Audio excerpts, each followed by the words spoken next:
Kompas Petang kami lanjutkan, saudara. Amnesty mengecam keras berbagai rentetan teror yang menimpa influencer hingga aktivis Greenpeace Indonesia, Iqbal Damanik. Direktur Amnesty International Indonesia, Usman Hamid, menilai hal ini bukan sekedar kasus kriminal biasa.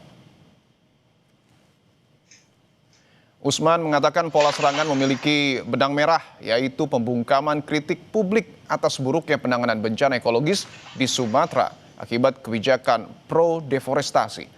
Kritik yang lahir dari solidaritas kemanusiaan dan semangat perbaikan justru dibalas intimidasi fisik dan digital. Itu adalah ancaman yang jelas membungkam kemerdekaan menyatakan pikiran maupun pendapat warga negara yang dijamin oleh konstitusi. Jadi kalau pemerintah membiarkan, maka jelas masyarakat akan berpikir pesan-pesan itu mewakili pemerintah.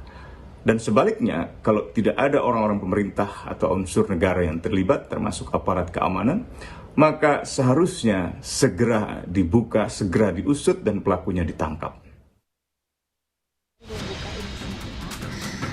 Ternyata mobil juga dicoret atau dipiloks warna merah begini. Teror terhadap influencer dan aktivis yang terjadi menuai kecaman publik. Influencer asal Aceh, Shirley Anavita, mengungkapkan teror terjadi usai dirinya ikut memberikan pandangan terkait bencana di Sumatera. Dirinya mengaku dikirimi paket telur busuk dan aksi vandalisme terhadap kendaraan pribadinya. Teror juga terjadi pada Raymond Doni Adam alias DJ Doni. Selain mendapat kiriman bangkai hewan dan surat bernada ancaman, rumah Doni juga dilempari bom molotov oleh 2 orang tak dikenal. Atas teror yang terjadi, Doni melaporkan dugaan pengancaman dan teror ke polisi. Melempar paket. Paket itu di lakban coklat, Tupperware, isinya bangkai ayam dengan kepala terputus, beserta ada catatan tulisan ancaman. Terus kemudian 2 hari kemudian subuh tadi tanggal 31 dini hari pukul 3.12 ada 2 orang mengarah dari taman sana datang ke sini sampai depan rumah saya, mundur sedikit baru melempar bom molotov. Sudah dilaporkan ke Polda ya? Sudah, langsung Polda laporkan. Bukti-buktinya, bukti ancaman, surat ancaman, terus apalagi tadi bukti bom molotovnya yang pecah, sumbunya juga masih ada.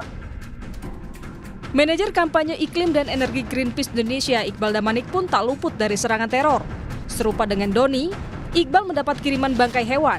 Greenpeace menilai sulit untuk tidak mengaitkan teror dengan upaya pembungkaman terhadap orang-orang yang gencar menyampaikan kritik atas situasi Indonesia saat ini.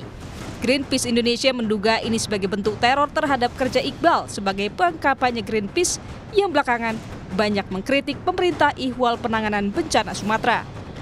Ancaman yang serius kepada kebebasan sipil, kebebasan berekspresi, dan demokrasi kita.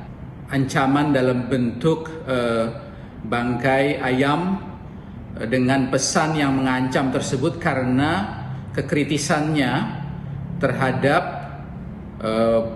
upaya-upaya penanganan bencana di Sumatera yang dipandangnya dan kami pandang tidak maksimal. Merespons teror yang terjadi pada influencer, kreator konten hingga aktivis, Komisioner Kompolnas Muhammad Khairul Anam mengecam tindakan itu. Anam meminta polisi mengusut dan mengungkap pelaku hingga dalang teror. Ya, apapun motivasi, apapun bentuk dan tujuan dari teror tersebut itu merugikan kita semua. Apa yang mereka lakukan itu bagian dari hak yang dilindungi oleh konstitusi kita, dilindungi oleh undang-undang kita, dilindungi oleh prinsip-prinsip hak asasi manusia. Oleh karenanya penting ya kepolisian untuk mengungkap siapa pelaku di balik aksi teror ini dan siapa di balik dalang ini. Teror yang terjadi pada sejumlah influencer terjadi pada rentang waktu yang berdekatan di akhir Desember 2025. Mulai dari ancaman melalui media sosial hingga paket berisi surat yang disertai bangkai hewan. Kini publik menanti kepolisian dalam mengusut motif dan pelaku teror yang menimpa sejumlah influencer dan aktivis. Tim Liputan, Kompas TV.